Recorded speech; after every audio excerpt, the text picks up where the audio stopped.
चारों तरफ से एलीशा के पहाड़ को अराम की सेना ने घेर लिया और सेवक कहता आप नहीं बढ़ सकते, हम तो 2 हैं, ये लाखों हैं। और जब परमेश्वर का दास कहता है इसकी आंखें खुले, और जब वो देखता है उनके तो रथ कुछ भी नहीं, जो अग्नि में रथ मेरे परमेश्वर के उस पहाड़ के चारों ओर थे। और वो कहता है मत डर, मैं तेरे साथ हूं।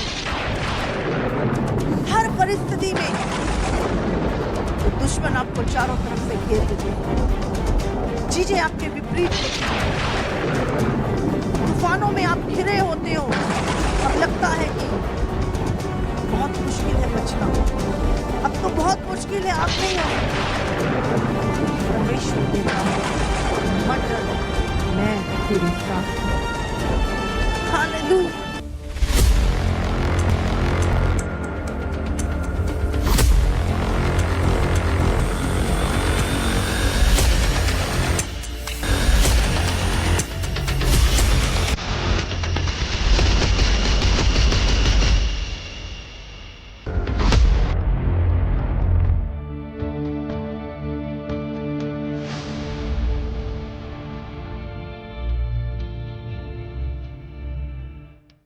परमेश्वर इस अंतिम समय में चाहता है हम सरगर्म हो, क्योंकि बाइबल हमें बताती है, यीशु ने कहा जो आत्मा में ठंडे और गुनगुने हैं उन्हें मैं उगल दूंगा। हालेलुया। केवल मसीह में आना और संसार की रीति से चलना काफी नहीं है। यीशु मसीह कह रहा है अंत के दिनों में क्या होगा, जो ठंडे और गुनगुन मसीह हैं उनको परमेश्वर अपने मुंह से उगल देगा। और अगर आप चाहते हैं कि परमेश्वर आपको ना उगले, ना बाहर निकाले अपने मुंह से, अपने अंदर से, तो आपको क्या करना है? क्या करना है आपको?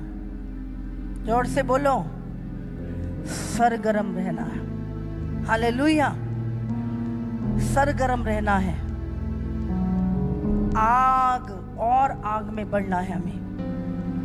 समझ रहे? अपने आप को और आग में कैसे बढ़ेंगे?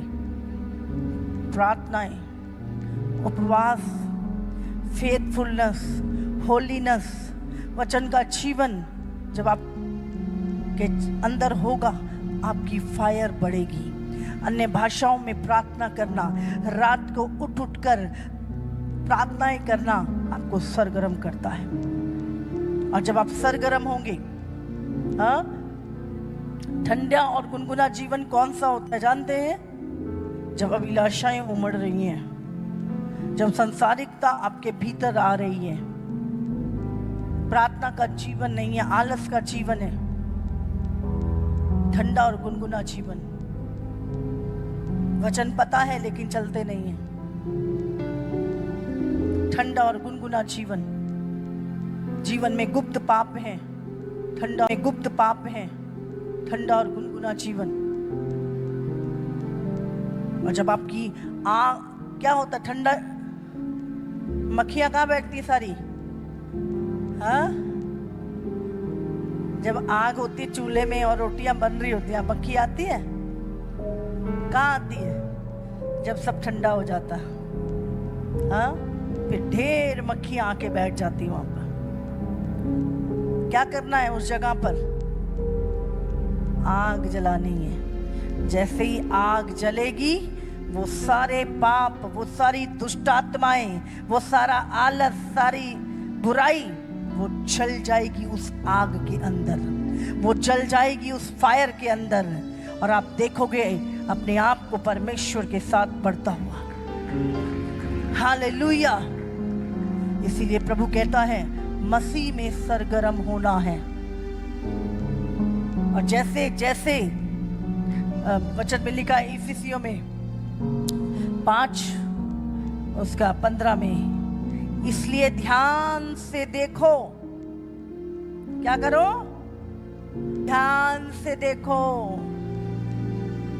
कि कैसी चाल चलते हो।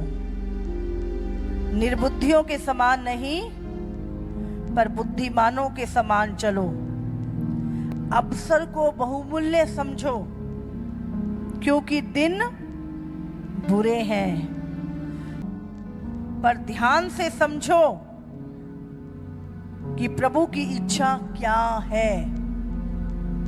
दाखरस से मतवाले ना बनो, क्योंकि इससे लुचपन होता है, पर आत्मा से परिपूर्ण होते जाओ।